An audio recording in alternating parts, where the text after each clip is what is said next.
Vamos abrir a nossa Bíblia em Jeremias capítulo 5. Livro do profeta Jeremias, capítulo 5.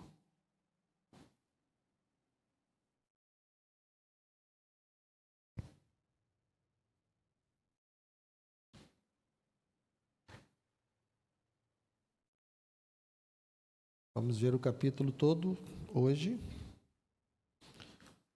Jeremias, capítulo 5. Vamos ler do 1 ao 31.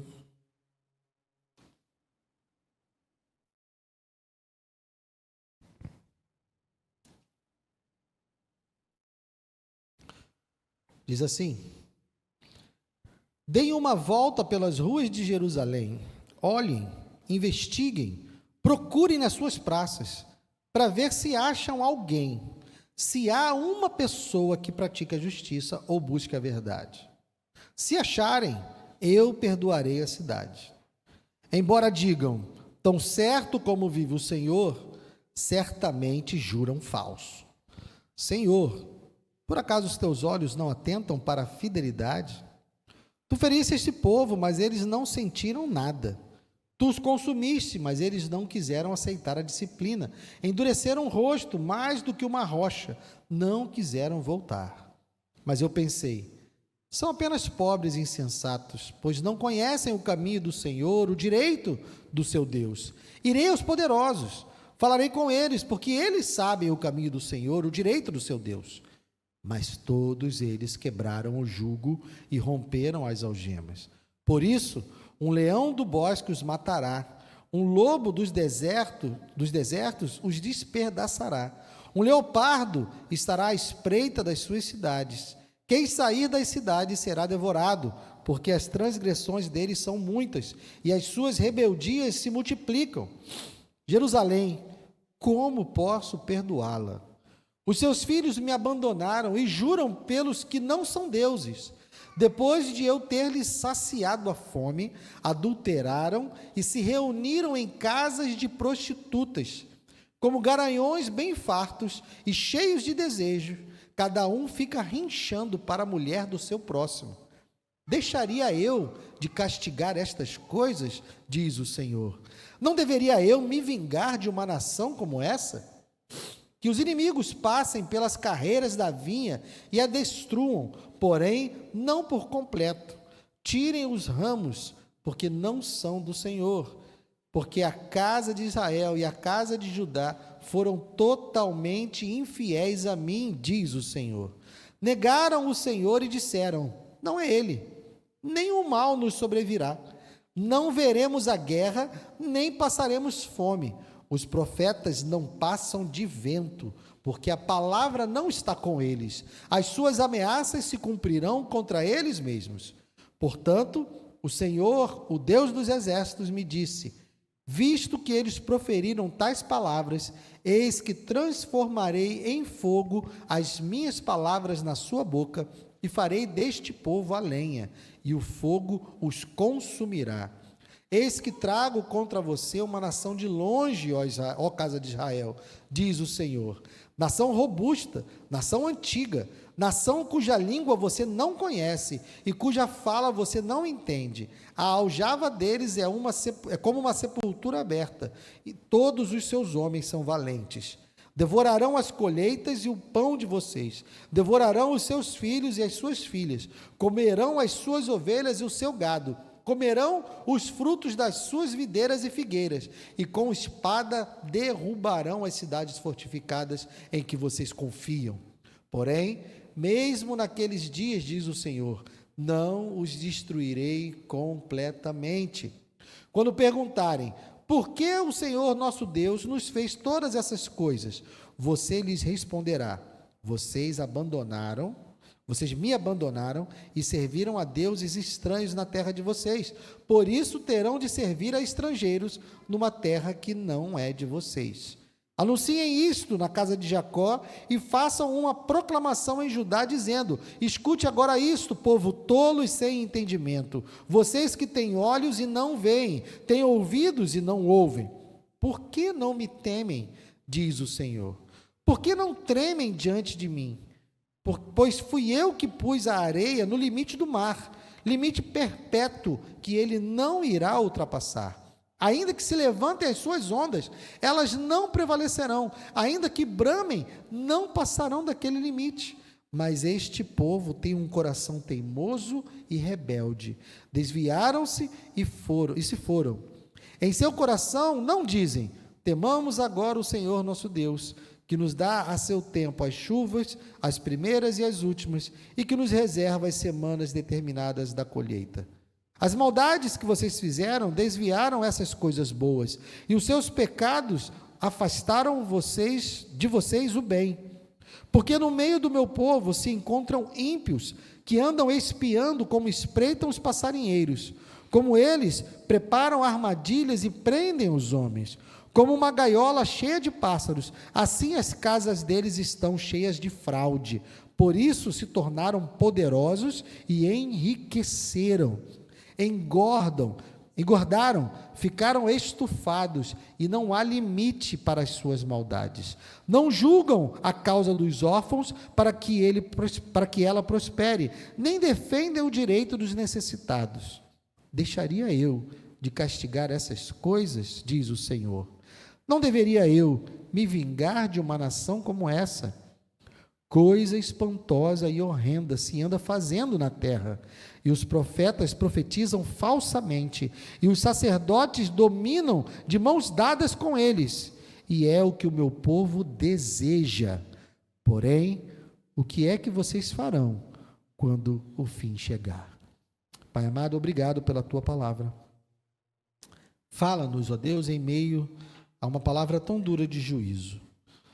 Enche-nos, ó Deus, o coração do teu Espírito. Alimenta-nos, Senhor, com essa palavra, para a glória do teu nome. Que eu não seja um empecilho, um obstáculo, ó Deus, para aquilo que o Senhor quer falar ao teu povo.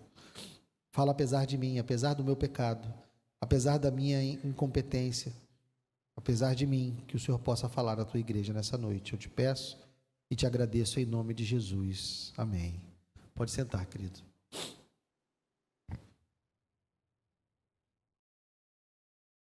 Deus começou a sua acusação contra Judá e Jerusalém no capítulo 2. Quem está acompanhando essa série, lembra-se que a partir do capítulo 2, Deus começa a anunciar os seus motivos, a razão dele estar trazendo punição sobre Judá. Se você não acompanhou, você pode ouvir depois no YouTube ou no Spotify, mas Deus se apresenta no início como um esposo traído por uma mulher extremamente infiel. Ele se coloca como esposo e coloca Judá como uma esposa que é tão infiel que ele a compara a uma prostituta. Essa infidelidade acontece por idolatria, por adorarem outros deuses. Então, no capítulo 3, depois de Deus ter apresentado o seu caso, depois de ter demonstrado todos os pecados de idolatria de Judá, no capítulo 3, nós vimos Deus, então, dando uma demonstração maravilhosa da sua graça. Ele estende a mão para os seus filhos rebeldes, para essa mulher adúltera, e chama eles dizendo: eu os curarei das suas rebeliões. Deus faz um convite tão amplo que chega a incluir a nação do norte que já havia sido destruída. Deus abre o coração e diz: se vocês se voltarem para mim, eu os curarei das suas rebeliões. Ele faz um convite amplo e irrestrito, e ele não coloca uma condição no sentido: olha, se vocês melhorarem, se vocês pararem de pecar. Não, ele diz: voltem-se para mim e eu os curarei das suas rebeliões. Ou seja, voltem-se para mim, rebeldes, que eu os livrarei das suas rebeliões. Esse é o convite que Deus faz no capítulo 3. Mas o povo não se arrependeu. O povo não deu ouvidos a esse clamor gracioso de Deus. E, pelo contrário, negou os seus pecados, negou que estava traindo a Deus. Por isso, então, a partir do capítulo 4, Deus anuncia o seu juízo. Nós vimos na semana passada o capítulo 4, onde Deus declara o seu juízo, mas o juízo que Deus declara é capítulo 4, 5 e o 6. Então, hoje, nesse texto que nós lemos, Deus está dando continuidade à sua declaração de juízo. Ele continua falando daquilo que ele vai trazer sobre Israel, sobre Judá, por conta da sua infidelidade. Então, nesse anúncio de juízo, na semana passada nós vimos que a graça de Deus não anula o seu juízo. A graça de Deus, ela antecede o seu juízo. Não existe conflito entre o Deus gracioso e amoroso com o Deus santo e justo. Ele apresenta a sua graça, ele oferece a sua graça, e quando essa graça é rejeitada, então ele traz o seu justo juízo. Então ele não deixa de ser justo porque é gracioso. Ele oferece a sua graça, e quando a sua graça não é atendida, ele então pune os pecados, que é então o que vai acontecer com Judá, porque eles não deram ouvidos ao convite gracioso de Deus. Então, hoje, no capítulo 5, nós ainda estamos no meio dos oráculos de juízo, que Deus começou lá no capítulo 4, e hoje ele dá continuidade, e temos ainda coisas a aprender dessa declaração de juízo que Deus está fazendo. Nós vamos perceber que Deus agora, quando vai listar os pecados de Judá, ele não vai mais apenas falar da idolatria, ele vai incluir agora outros pecados. Ele vai incluir agora o fato de que Judá também comete pecados contra os necessitados. Ele vai acusar Judá de, além de ser idólatra, além de ser infiel em relação a ele, está acusando então Judá de ser uma nação injusta e de ser uma nação imoral.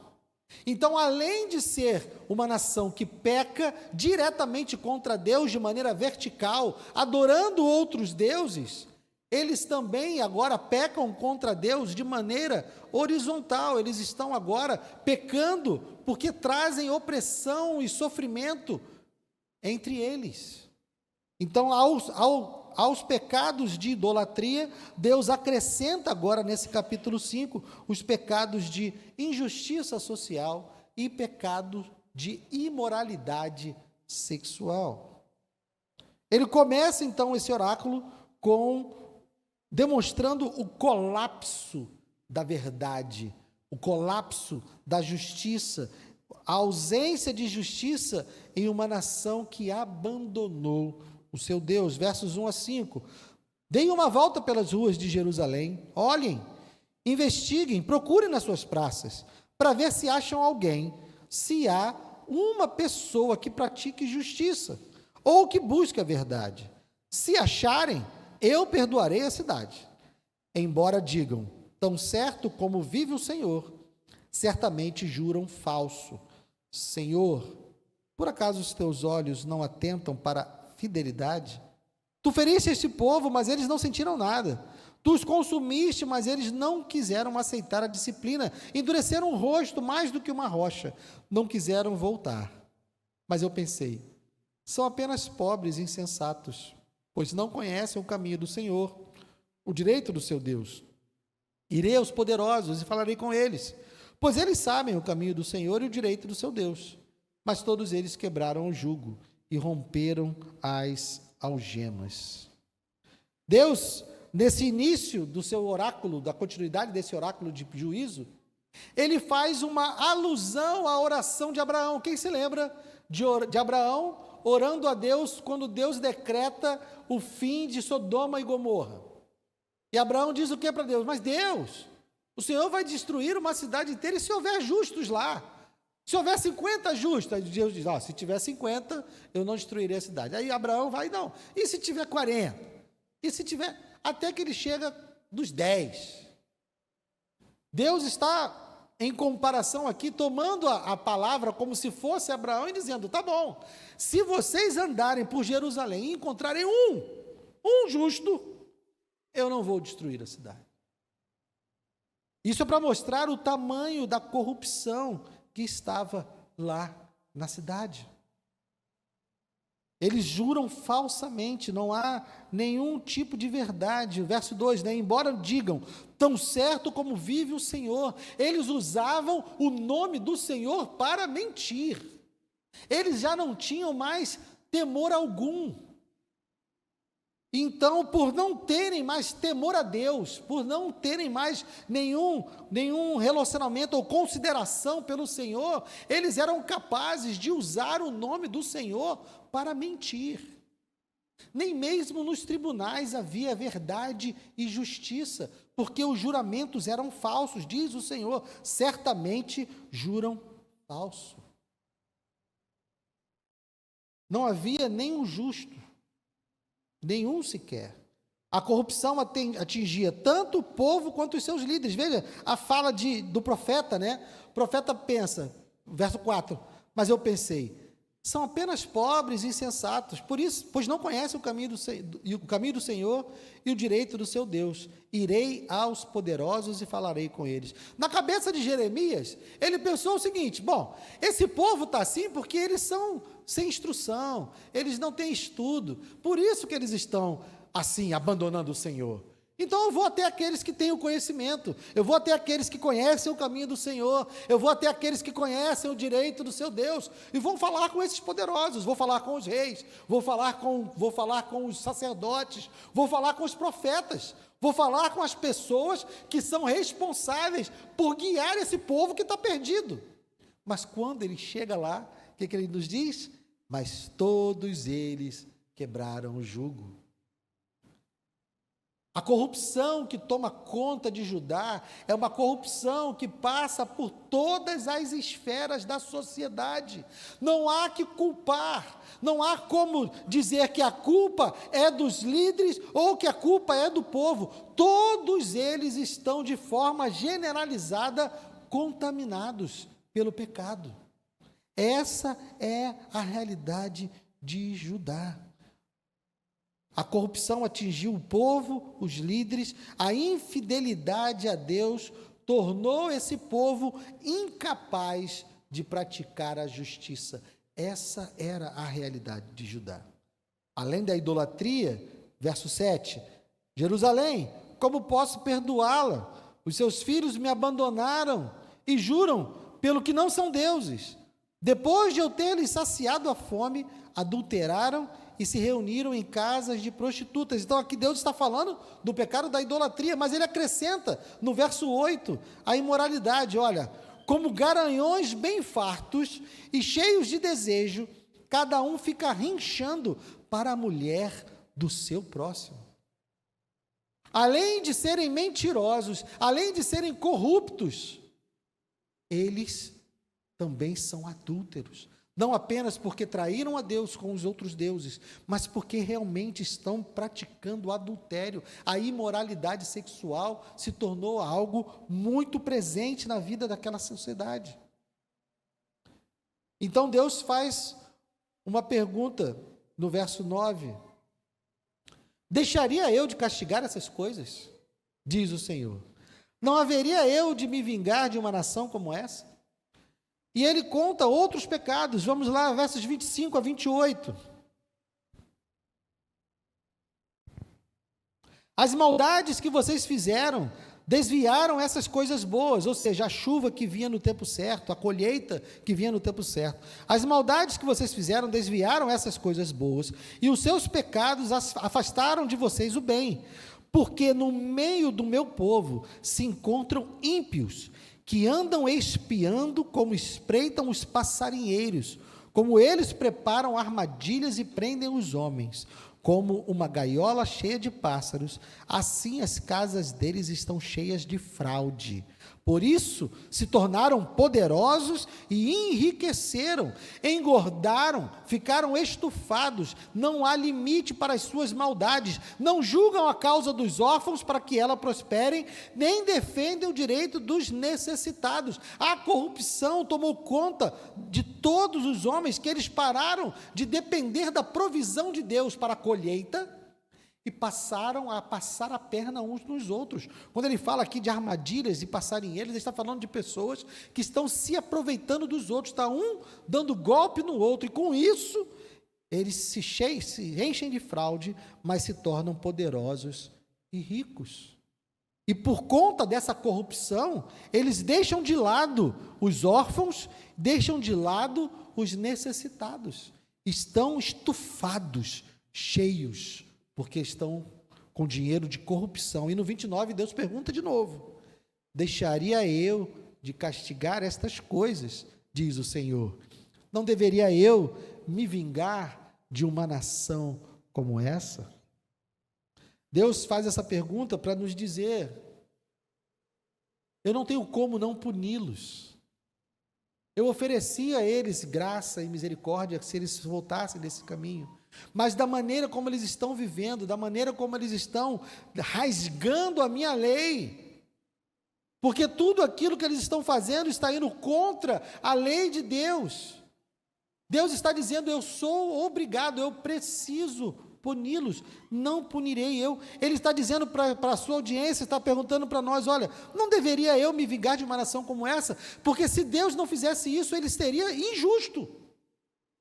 Um Deus que permitisse que essas coisas continuassem acontecendo no meio do seu povo, seria um Deus injusto. Ele está fazendo isso porque ele é justo. Então, meus irmãos, quando nós começamos a ver escândalos no meio do povo de Deus, é porque antes eles abandonaram o Senhor. Por isso que Deus começa a sua acusação com a acusação de idolatria. Porque o povo primeiro abandonou a Deus. Ele abandonou o Senhor e trocou ele por outros deuses. E ao abandonar o Senhor, a consequência disso é que eles também vão começar a pecar uns contra os outros. Quando nós vemos escândalos no meio do povo de Deus, quando nós vemos imoralidade sexual, quando nós vemos corrupção no meio do povo de Deus, é porque esses homens e essas mulheres já perderam o seu temor a Deus. Qual é o resumo da lei? Amar a Deus sobre todas as coisas e amar ao próximo como a si mesmo. Se nós não amarmos a Deus, nós não vamos amar o próximo.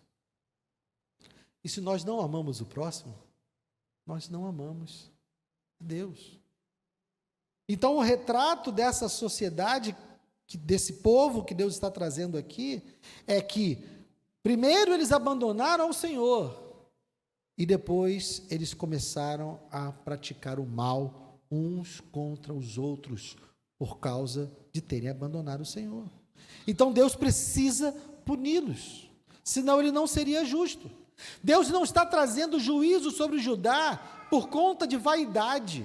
Deus não está trazendo punição sobre o seu povo por causa de um capricho. Ele simplesmente está exercendo a sua justiça.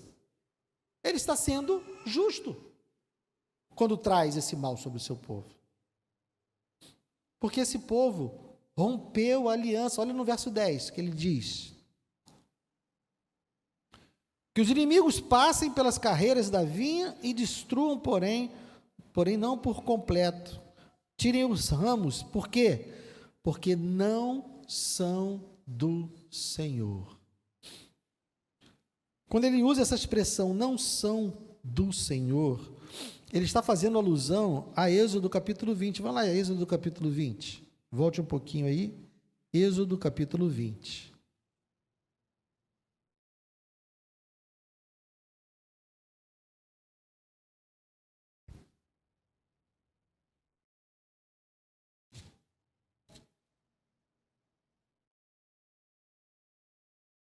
Veja o que Deus diz em Êxodo capítulo 20, verso 1.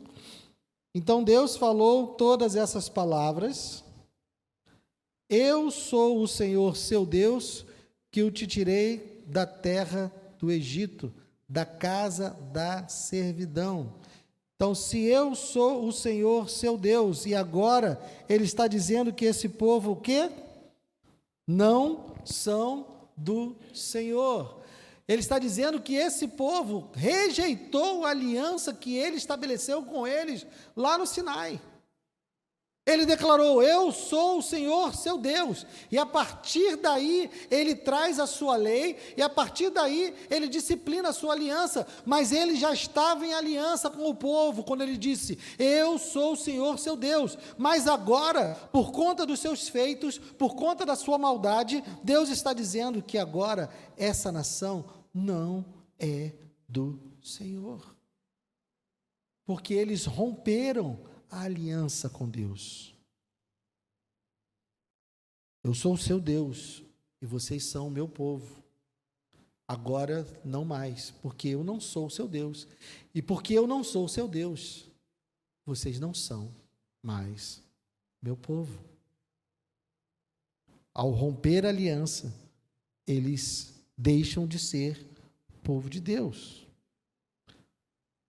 Quando olhamos para essa advertência e para essas acusações que o Senhor está fazendo ao seu povo, nós precisamos nos lembrar que Deus está falando com o seu povo.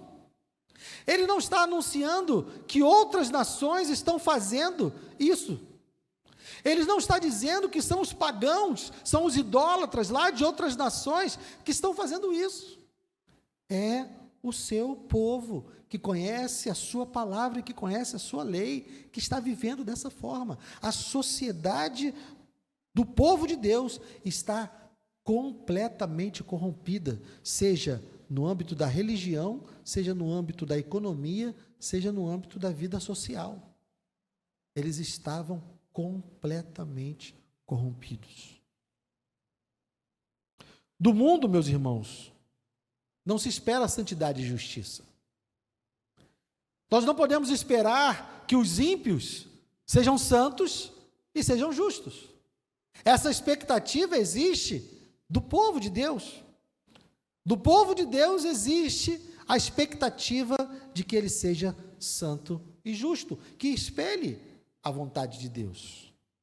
Mas o que Deus declara que está acontecendo, verso 30, olha o que Deus declara: coisa espantosa e horrenda se anda fazendo na terra. Coisa espantosa e horrenda se anda fazendo na terra. O povo de Deus hoje, pelo menos aquele que aparece, aquele que está nas mídias, aquele que está nos lugares de poder, de importância, o povo de Deus hoje está dando bom testemunho. A igreja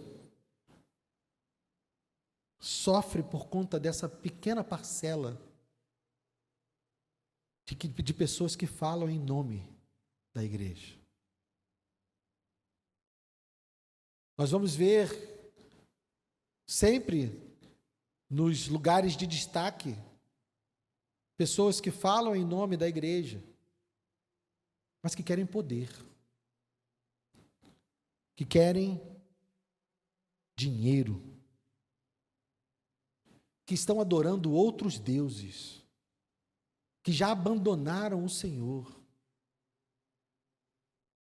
E por isso que entre esses lugares, nós vamos encontrar escândalos de imoralidade sexual, de corrupção. E por causa desses grandes nomes e dessa grande a visibilidade de púlpitos comprometidos, que não falam mais, que estão como no verso 12 e 13, né? Negaram o Senhor e disseram: não é Ele, nenhum mal nos sobrevirá, não veremos a guerra, nem passaremos fome. Os profetas não passam de vento, porque a palavra não está com eles, e as suas ameaças se cumprirão contra eles mesmos. Por conta dessa igreja que aparece, existe uma enormidade de igrejas que estão vivendo fielmente a Deus, estão buscando fielmente fazer a vontade de Deus, mas essas pessoas não aparecem. Essas pessoas não estão na mídia, não estão nos noticiários, não estão nos lugares de poder. E quando olhamos para essa igreja visível, encontramos um quadro parecido com o quadro que Jeremias descreve aqui. Isso é porque, quando estão demonstrando os escândalos de corrupção e de imoralidade sexual, é porque eles já abandonaram o Senhor. Foi isso que aconteceu com Judá, e é isso que tem acontecido com algumas igrejas hoje. Graças a Deus não é a maioria da igreja. Graças a Deus não é a totalidade e nem a maioria da igreja. Mas infelizmente é a que mais aparece. Então Deus anunciou o seu juízo ao seu povo. Deus começa o seu juízo pelo seu povo. Ele está falando com o seu povo aqui, chamando eles ao arrependimento, e eles não se arrependem, e por conta de não se arrependerem, ele traz o juízo para o seu povo. Ele vai julgar o mundo? Vai. Ele vai julgar todo mundo? Vai. Mas ele vai começar o seu juízo pelo seu povo. Mas ele é tão bom, ele é tão gracioso, que aqui, mais uma vez, no meio desses juízos, ele diz, verso 18, porém, mesmo naqueles dias, diz o Senhor, não os destruirei completamente. Por que ele não destruirá completamente? Porque ele prometeu que haveria um justo. Mandou procurar lá em Judá um justo. Não havia um justo sequer em Judá. E não havia um justo sequer em lugar algum. Porque somente um homem justo andou por essa terra, e esse homem justo ainda não tinha vindo. Deus, por conta da promessa de enviar o justo, o Salvador, ele preserva essa nação. Ele vai colocar ela em cativeiro, né? Verso 19, quando perguntarem, por que o Senhor nosso Deus nos fez essas coisas? Você lhes responderá, vocês me abandonaram e serviram a deuses estranhos na terra de vocês. Por isso, terão de servir a estrangeiros numa terra que não é de vocês. Embora Deus vá destruir os muros de Jerusalém, embora Deus vá destruir o templo, embora Deus vá arrasar a terra conquistada, ele vai separar um remanescente. E esse remanescente será levado cativo à Babilônia e passará 70 anos lá. Mas depois Deus vai restituir esse povo, e ele vai continuar e dar continuidade à história de Judá. Por quê? Porque o leão da tribo de Judá ainda não havia nascido, e por conta da sua fidelidade às suas promessas, ele preserva esse povo, que apesar, né, no verso 18 ele diz, porém, mesmo naqueles dias, mesmo sendo dias terríveis, mesmo fazendo coisas espantosas e horrendas, esse povo seria preservado por causa da fidelidade de Deus às suas promessas. Não havia um justo, e continuou sem haver um justo, até que Deus providenciasse o justo. Avance aí, Romanos capítulo 3.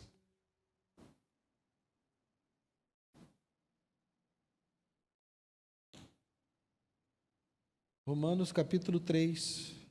Vamos ler do 10 ao 26.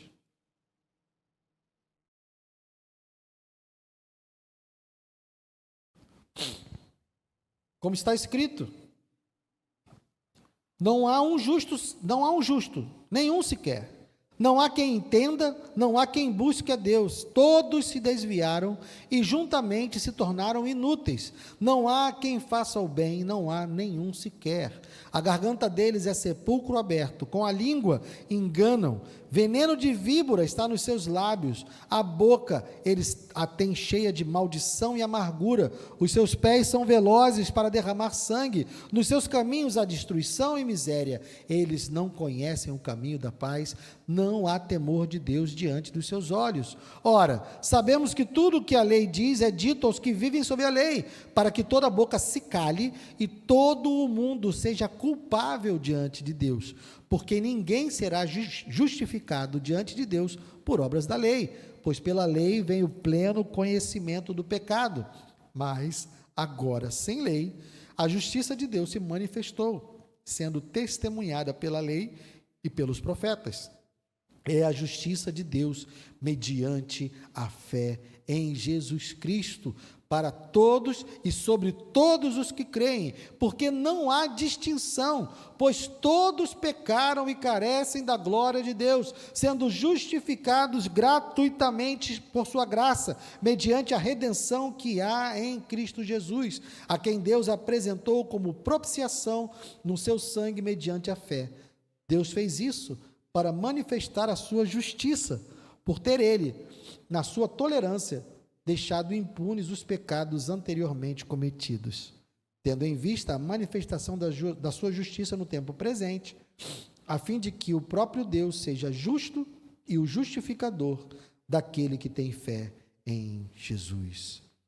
Irmãos, quando olhamos a condição de Judá, descrita por Jeremias, nós podemos ter a tendência de achar que nós somos melhores do que eles. Nós olhamos para eles e dizemos, como pode ser? Que loucura! O próprio Deus, lá no texto, diz que é loucura, porque se ele mesmo colocou limites ao mar, como é que as pessoas queriam se rebelar contra ele?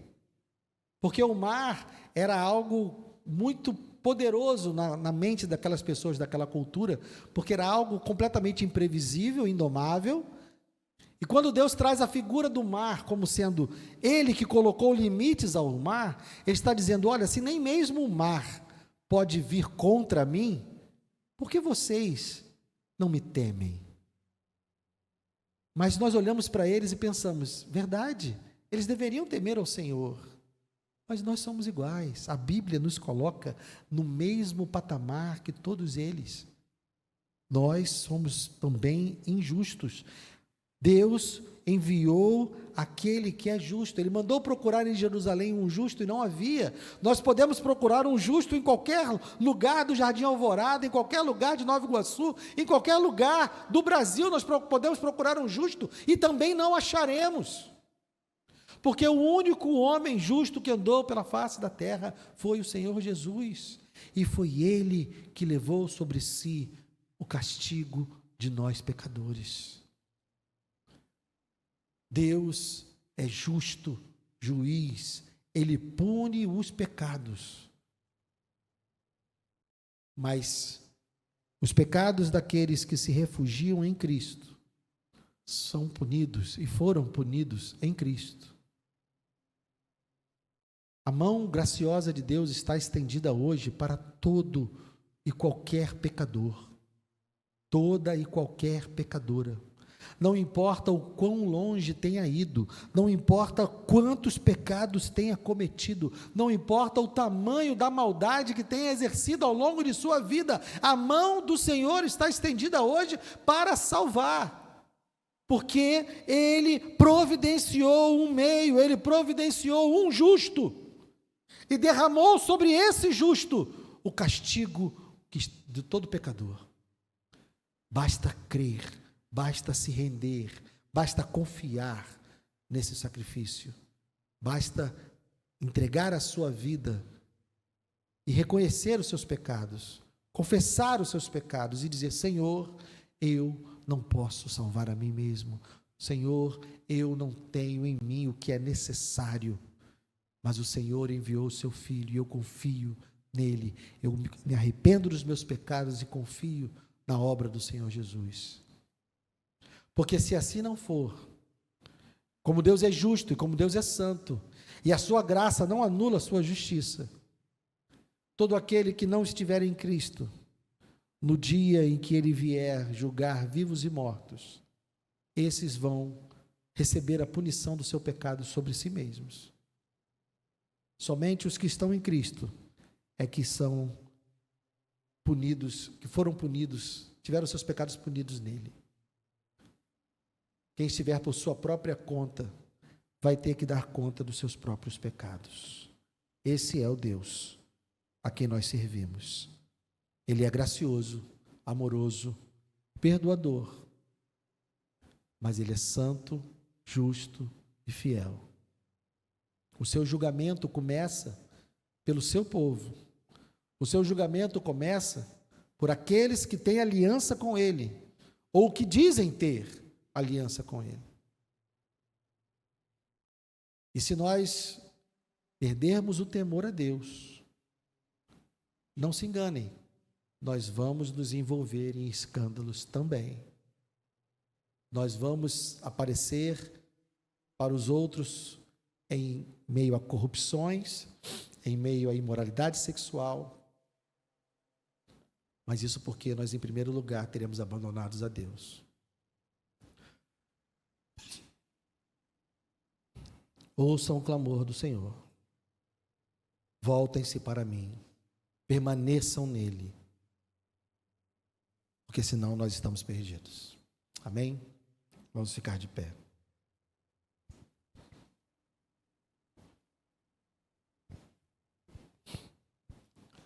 Senhor, obrigado. Obrigado, Deus, mais uma vez, por uma palavra tão dura, como foi na semana passada também, e como não temos como nos desviar, por estamos estudando o livro inteiro e não temos como desviar das palavras duras, vamos precisar passar por todas elas. Obrigado, Deus. Obrigado por nos despertar para a pregação de livros inteiros, porque assim pregamos sobre aquilo que não queremos pregar, falamos sobre aquilo que não queremos falar, e somos obrigados a ouvir aquilo que não queremos ouvir. Muito obrigado, Deus, que a Tua palavra frutifique no coração de cada um, que possamos nos arrepender dos nossos pecados, nos voltar para Ti, confiando única e exclusivamente no poder da cruz, na obra que foi realizada em nosso favor pelo Teu Filho, e que possamos dar um bom testemunho de Ti nessa terra, para a honra e para a glória do Teu nome. É o que eu te peço e te agradeço, em nome de Jesus. Amém.